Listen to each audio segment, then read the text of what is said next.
खुशामदीद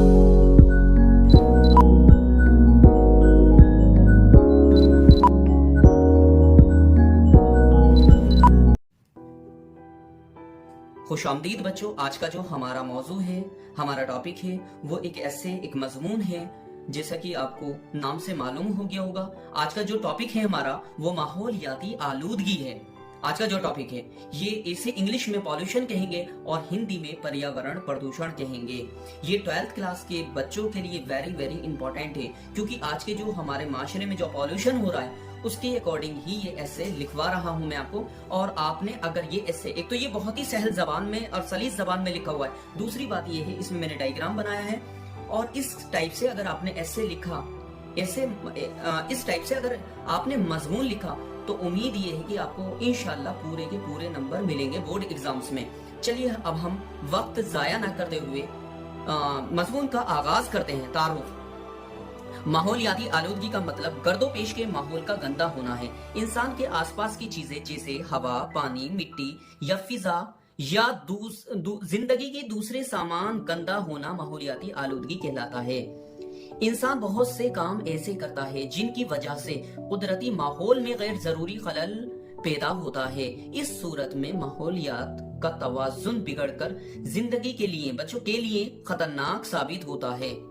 आइए अब बात माहौलियाती आलूदगी के अकसाम की करते हैं। माहौलियाती आलूदगी के अकसाम दर्जा झेल हैं। नंबर 1, फिजाई आलूदगी। फिजाई आलूदगी को हम इंग्लिश में एयर पॉल्यूशन कहेंगे और हिंदी में इसे वायु प्रदूषण कहेंगे। फिजा में मुख्तलिफ किस्म की गैसें तनासुब में मौजूद रहती हैं। अल्लाह ताला ने फिजा में तमाम गैसों को इस तरह से लिख रखा है जिससे जिंदगी बरकरार रहे, जीवन बिगड़े ना। इन गैसों को हम इस तस्वीर के जरिए समझेंगे। सबसे पहले बच्चों इस डायग्राम को देख लेते हैं। इस डायग्राम में हमने लिखा है 100 में से 21% 21% ऑक्सीजन गैस है, जिसको हम O2 कहेंगे। जिसको हम क्या कहेंगे? O2 ऑक्सीजन गैस है। इसके बाद 78% हमारी नाइट्रोजन गैस है। कितने परसेंट है नाइट्रोजन गैस? 78% नाइट्रोजन गैस है। और दूसरी गैस से 1% है। दूसरी गैसों में कौन कौन सी आ जाती है? कार्बन डाइऑक्साइड गैस आ जाएगी, नाइट्रोजन गैस आ जाएगी बच्चों। तो बच्चों ये डायग्राम अगर आप बना दोगे तो उम्मीद ये है कि आपको बहुत अच्छे नंबर मिलेंगे। और आपने पढ़ने से अंदाजा लगा ही होगा कितना सहल भाषा में लिखा है। चलिए, फिजाई आलूदगी की वजूहात। मतलब बच्चों फिजा में जो आलूदगी फैलती है, जो हवा वायु प्रदूषण होता है, उसके क्या कारण है, क्या रीजन है, उसको अब हम पढ़ लेते हैं। नंबर 1 पर आ जाता है दरख्तों की अंधाधुंध कटाई करना। नंबर 2, जो हम दरख्तों की अंधाधुंध कटाई कर रहे हैं, इससे हमारे माशरे में, हमारे समाज में बच्चों कार्बन डाइऑक्साइड दूसरी गैसें बढ़ रही है और ऑक्सीजन कम हो रहा है, जिससे हमारी फिजाई आलूदगी हो रही है। इसके बाद आ जाता है पेट्रोल और डीजल की गाड़ियों का ज्यादा इस्तेमाल करना। पेट्रोल और अगर हम डीजल की गाड़ियों का ज्यादा इस्तेमाल करेंगे तो उसमें से धुआं निकलता है, जिससे हमारी फिजाई आलूदगी होती है। इसके बाद आ जाता है ज्यादा आबादी फिजाई आलूदगी का सबब बनती है। ज्यादा आबादी, जो ज्यादा पॉपुलेशन होगी वो ज्यादा कार्बन डाइऑक्साइड देगी हमारी फिजा को और ऑक्सीजन ज्यादा ले लेगी, जिससे हमारा ये जो डायग्राम बना रखा है इसकी तस्वीर बिगड़ जाएगी। दूसरी गैसें ज्यादा हो जाएंगी, कार्बन डाइऑक्साइड गैस ज्यादा हो जाएगी और ऑक्सीजन कम हो जाएगी, जिससे हमारा फिजाई आलूदगी हो जाएगा। चलिए अब हम अगले पेज पर आते हैं। दूसरे पेज में लिखा है चौथा पॉइंट, न्यूक्लियर मिसाइल का तजुर्बा फिजाई आलूदगी का सबब बनता है। बच्चों जो हमारे मुल्क जो हैं, हमारा मुल्क या दूसरे ममालिक हैं, वो ज्यादा से ज्यादा परमाणु परीक्षण कर रहे हैं। एटम बम का मतलब देख रहे हैं कैसे कितना इसमें पावर है, तो उससे हमारी फिजाई आलूदगी का सबब बनता है। इसके बाद आता है बढ़ती हुई सनतों के वजूहात फिजाई आलूदगी का सबब बनता है। सनतें क्या होती हैं बच्चों? जो हमारे उद्योग धंधे हैं, जो शहरीकरण है, वो भी फिजाई आलूदगी का सबब बनता है। अब आ जाते हैं फिजाई आलूदगी के असर। ये बच्चों हेडिंग है, फिजाई आलूदगी के असर। सबसे पहला असर क्या होता है? तेजाबी बारिश का होना।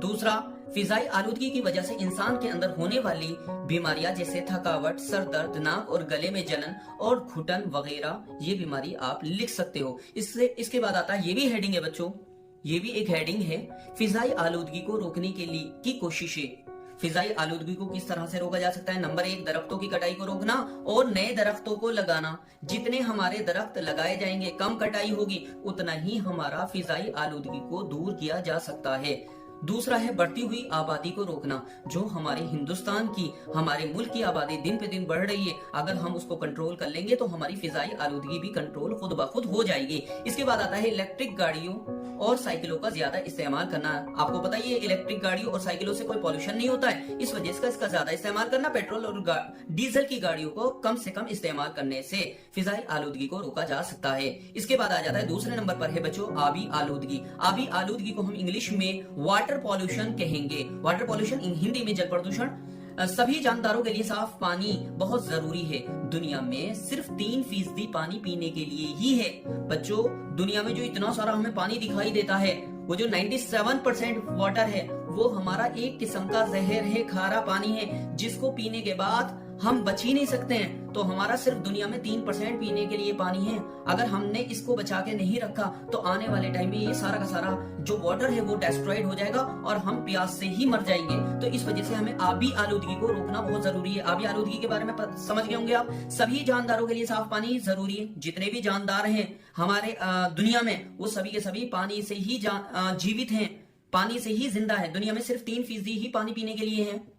पानी की आलूदगी की वजूहात। Reason of water pollution. आबी आलूदगी इस वक्त होती है जब नालों का गंदा पानी दरियाओं और नहरों में मिल जाता है। आबी आलूदगी क्या होती है? जो वाटर पॉल्यूशन होता है वो इस रीजन से होता है जब नालों का गंदा पानी नहरों, नदियों और दरियाओं में जाकर गिरता है तो बहुत बड़ी तादाद में आबी आलूदगी होती है। नंबर 2, जब फैक्ट्रियों से निकलने वाला लिखा है बच्चों, नून है, काफ है, लाम है, ने है और ये है। जब फैक्ट्रियों से निकलने वाला केमिकल रसायन होता है, जब नहरों और दरियाओं में जाकर मिलता है, जब आबी आलूदगी होती है। तीसरा आता है बच्चों बागात में कीड़ों को मारने वाला केमिकल। जो बागात में कीड़ों को, जो जंगलों में कीड़ों को मारने वाला केमिकल पेड़ों पे डाला जाता है, दरख्तों पे डाला जाता है, तो वो बहकर नहरों और दरियाओं में चला जाता है। नहरों और दरियाओं में जाकर मिलने से भी आबी आलूदगी होती है। इसके बाद आता है बच्चों आबी आलूदगी के असर। ये हेडिंगों से लिखा है बच्चों, और अल्लाह ने चाहा इस पे मुकम्मल नंबर मिलेंगे आपको, बहुत अच्छे नंबर मिलेंगे। आबी आलूदगी के असर, इफेक्ट ऑफ वाटर पॉल्यूशन। आबी आलूदगी की वजह से इंसान के अंदर होने वाली बीमारियां जैसे हैजा, यरकान वगैरह बीमारियां हो जाती हैं। बच्चों हैजा आप जानते हैं, यू नो बेटर। और यरकान एक ऐसी बीमारी को कहते हैं बच्चों जो हम हिंदी में जिसको हम पीलिया कहते हैं, जिसमें चेहरा और आंखें जर्द हो जाती हैं वगैरह, और बहुत सी बीमारियां होती हैं, लेकिन ये 2 बीमारियां अहम हैं।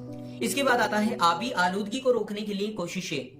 आबी आलूदगी को रोकने के लिए सरकार ने बहुत सी कोशिशें की हैं। जैसे पहला लिखा है the prevention and control of pollution act 1974 के तहत हमारी भारतीय सरकार ने मतलब वाटर पॉल्यूशन को रोकने के लिए एक एक्ट लगाया था, एक कानून बनाया था। इसके बाद और दूसरी बार एक्ट लगाया था, यही वाला एक्ट लगाया था, ऊपर वाला एक्ट 1977 में लगाया गया था। इसके बाद आता है बच्चों दूसरा पॉइंट, 2014 एंड 15 में नमामि गंगा प्रोजेक्ट से पानी की आलूदगी को दूर किया गया। जो गंगा परियोजना साफ करने के लिए मोदी सरकार ने चलाई थी, उससे भी आबी आलूदगी को दूर करने के बहुत से काम किए गए। इसके बाद आता है बच्चों BOD को बेहतर करके पानी की आलूदगी को दूर किया जा सकता है।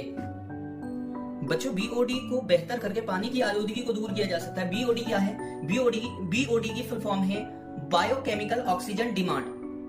कितना बायोकेमिकल ऑक्सीजन डिमांड को नापते हैं पानी के अंदर, ये अलग टॉपिक है। फिलहाल हम इसकी फुल फॉर्म ही बताइए, इसकी तफसीर में नहीं जाएंगे, ये लंबा पॉइंट हो जाएगा। मिट्टी की आलूदगी। अब आता है मिट्टी की आलूदगी, जो बच्चों मड ऑफ पॉल्यूशन होता है, मृदा प्रदूषण, जिसको हम हिंदी में मृदा प्रदूषण कहेंगे। मिट्टी की आलूदगी, मिट्टी के जरखेजी में कमी। जरखेजी का मतलब होता है जो मिट्टी की उर्वरा शक्ति होती है, हिंदी में उर्वरक शक्ति कहते हैं। मिट्टी की आलूदगी, मिट्टी की जरखेजी में कमी या इसमें किसी गैर जरूरी अनासर के इजाफे की वजह से होती है। बच्चों मिट्टी की आलूदगी क्या होती है? मिट्टी की जरखेजी में कमी आना या मिट्टी के अंदर कोई गैर जरूरी अनासर मिल जाने से मिट्टी की आलूदगी होती है। चलिए मिट्टी की आलूदगी की वजूहात जान लेते हैं। रीजन ऑफ मड पॉल्यूशन, मुख्तलिफ किस्म के कीड़े मार केमिकल और मुख्तलिफ किस्म के खादों के इस्तेमाल से मिट्टी की आलूदगी होती है। जिस तरह से हम खेतों में मुख्तलिफ किस्म की खाद डालते हैं, जो इंग्लिश खाद होते हैं, बड़े खतरनाक खाद होते हैं, और केमिकल डालते हैं, उससे मिट्टी की आलूदगी होती है। ज्यादा दरख्तों की कटाई से भी मिट्टी की आलूदगी होगी। ज्यादा दरख्तों की कटाई से मिट्टी की आलूदगी का सबब बनता है। मिट्टी का कटाव, जैसे बच्चों मिट्टी के कटाव से भी मिट्टी की आलूदगी होती है। मिट्टी का कटाव जैसे सैलाब का आ जाना, जिसे हम इंग्लिश में फ्लूड कहेंगे, हिंदी में बाढ़ कहेंगे, या तेज हवाओं का चलना जैसे तूफान का चलना, इससे मिट्टी को कटाव होता है, जिसे हम मिट्टी की आलूदगी भी कहेंगे। ये बच्चों अब चौथा पॉइंट आ जाता है इंसानी वजूहात, जैसे जमीन में प्लास्टिक या कूड़ा दबाने से मिट्टी की आलूदगी होती है। सबसे ज्यादा आलूदगी मिट्टी की सबसे ज्यादा हो रही है प्लास्टिक के दबाने से और कूड़े इसके, ऐसा कूड़ा जो जमीन में डिस्ट्रॉयड न हो, न गले न सड़े और वो ऐसी का ऐसी रहे, इससे मिट्टी की सबसे ज्यादा आलूदगी होती है। दीगर आलूदगी, शोर की आलूदगी आप लिख सकते हैं। हयातियाती आलूदगी, जिसको हम हिंदी में मतलब हयातियाती आलूदगी का मतलब होता है जो जिंदगी की आलूदगी होती है वगैरह। अब आ जाते हैं कंक्लूजन्स पर, नतीजा कंक्लूजन्स। वक्त की कमी, जो हमारी वक्त की कमी की वजह से चंद आलूदगियों का ही जिक्र किया गया है। अगर ज्यादा जिक्र करेंगे तो ज्यादा पेज बढ़ जाएंगे, इतना हमें वक्त भी नहीं मिलेगा बोर्ड एग्जाम्स में। फिलहाल हम मतलब इतना लिख लेंगे, इस पर ही अल्लाह ने चाहा पूरे नंबर मिल जाएंगे। अगर हमारे मुल्क में यह आलूदगी इसी तरह से बढ़ती रही तो इस पर रोक ना लगी तो इस दुनिया से जिंदगी खत्म हो जाएगी। बच्चों अगर हमारी आलूदगी जिस तरह से बढ़ रही है इसी तरह से बढ़ती रही तो इस दुनिया से जिंदगी का नामो निशान ही खत्म हो जाएगा। इंसान भी नहीं बचेंगे, कोई अन्य जीव भी नहीं बचेगा इस पॉल्यूशन से। तो उम्मीद ये है कि ये मजमून आपकी समझ में आ गया होगा, और आगे वीडियो को देखने के लिए चैनल को सब्सक्राइब करें, और इसी तरह से इसी हेडिंग के जरिए आपको ये मजमून पूरा का पूरा लिखना है अपनी बोर्ड की कॉपी में।